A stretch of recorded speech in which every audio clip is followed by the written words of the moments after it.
Caitlin Clark Samaria has turned down a chance to participate in the NBA All-Star Game three-point shooting contest, stating that she wants her first three-point contest appearance to be in the WNBA All-Star Game in Indiana. Caitlin Clark is once again at the center of controversy.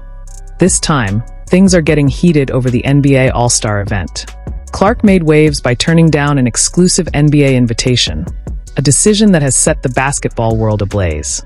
Some fans see it as well-deserved recognition, while others argue she hasn't earned it. But the drama doesn't end there.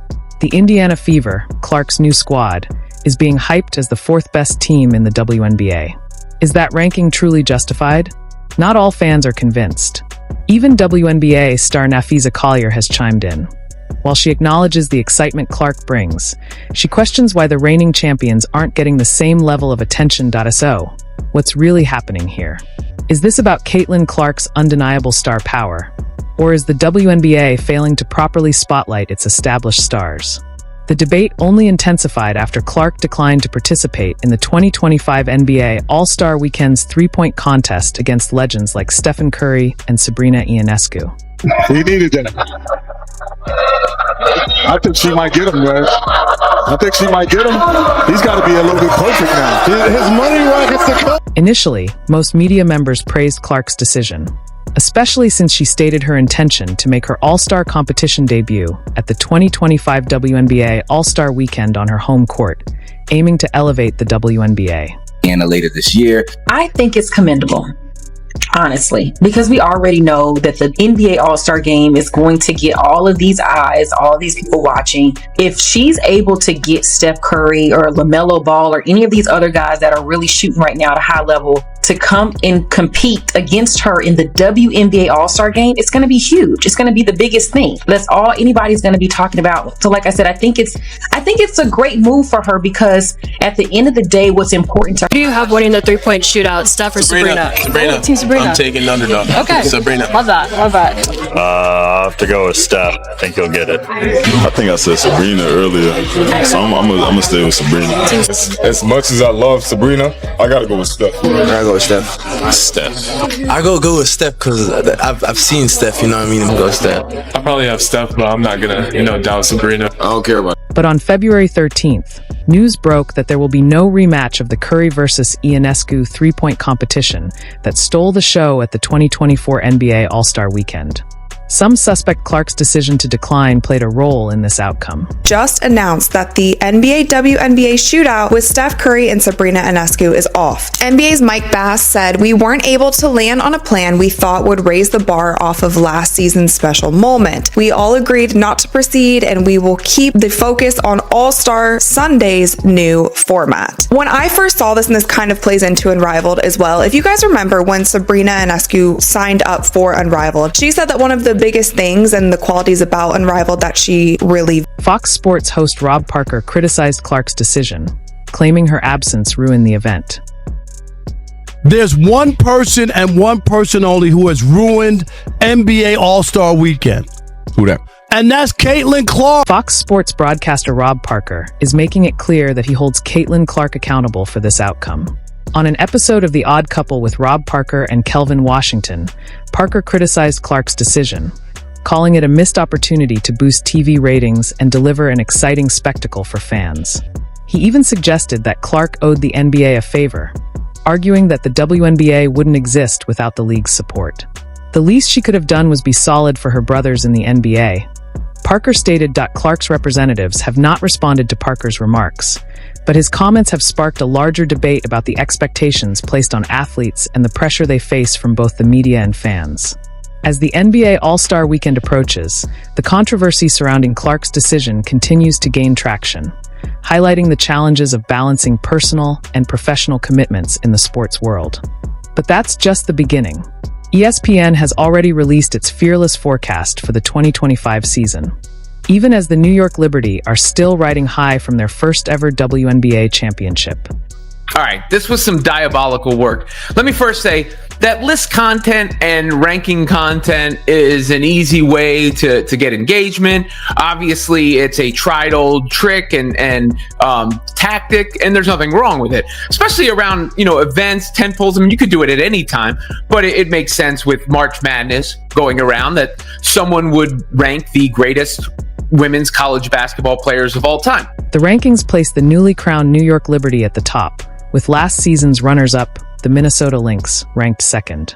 Meanwhile, the Las Vegas Aces, back-to-back champions in 2023 and 2024, sit in third place. My Fly family, it's your boy Izzy. Welcome if you're new. ESPN just dropped who they think are going to be ranked where for this season coming up.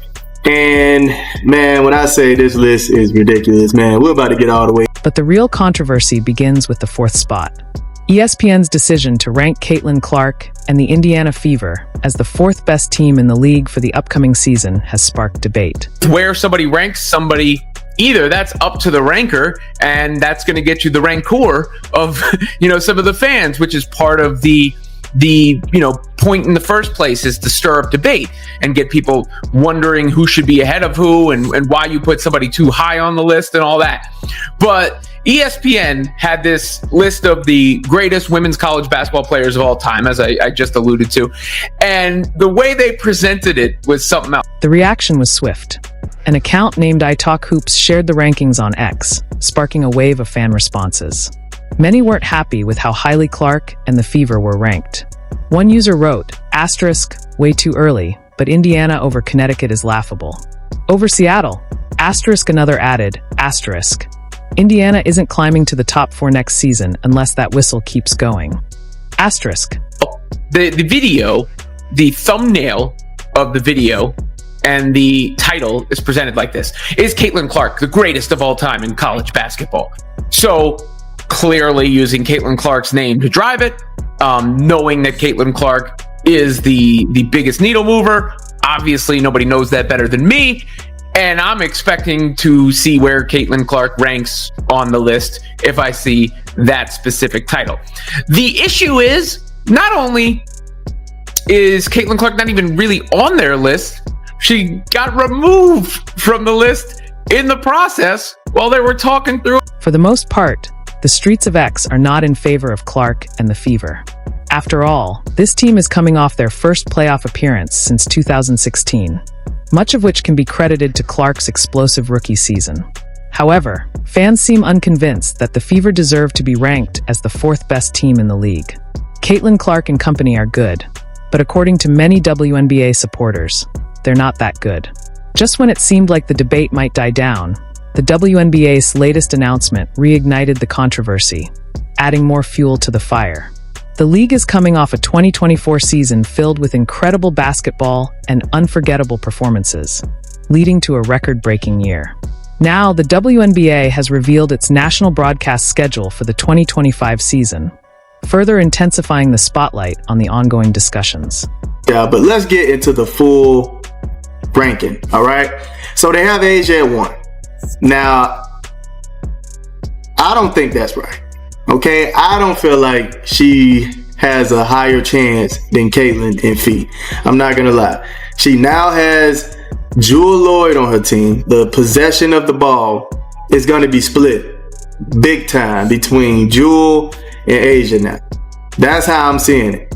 Although she has help down there. With all the excitement surrounding player movement through free agency and trades this winter, the WNBA's broadcast and streaming partners in 2025 are set to spotlight the league's superstars, rising stars, and must-see matchups like never before. Cast this season, ooh-wee, big-time doubleheader. Angel Reese, Caitlin Clark, they meet in the season opener. And then you have ring night for Brianna Stewart and the Liberty, seeing them host the 3-time MVP Asia Wilson and the new-look Aces. But with such star power on those teams, it's really no surprise they're atop the list for the most games available for you to check out on a national scale. The Fever, they lead the league with 41 games here, followed by the Aces 33, the champion Liberty at 32.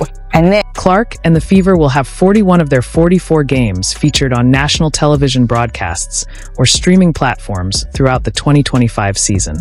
sports, to get people to watch, you need rivalries, you need household names, you need games of consequence. That's why March Madness is so popular, because every game is survive and advance. And that's why playoffs are so popular. Every game has a game of consequence. And then when you build these household names, I mean, for many years, people followed the WNBA, not a player or a team.